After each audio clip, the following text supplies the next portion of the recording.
Welcome to our full guide on how to connect your Verizon remote to your TV in 2025. Whether you're a tech novice or a seasoned pro, this video will walk you through every step of the process. First, let's identify the model of your Verizon remote. Depending on your subscription, you might have a standard remote, a voice-activated one, or a more advanced model.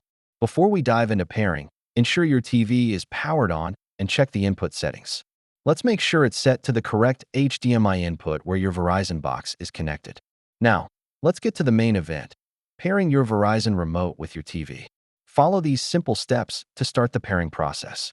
Using your TV remote, navigate to the Settings menu. Look for options related to remote control or device pairing. On your Verizon remote, locate the TV input button. Press it to sync the remote to your television signal. If you encounter issues while pairing, don't worry. We'll go over some common troubleshooting tips to resolve them quickly. Once you've paired the remote, it's time to verify the connection. Try using the remote to navigate through channels to confirm it's working.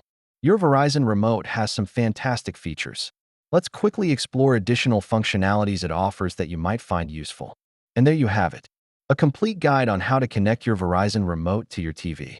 To recap, identify your remote model, prepare your TV, follow the pairing steps, and check out those extra features.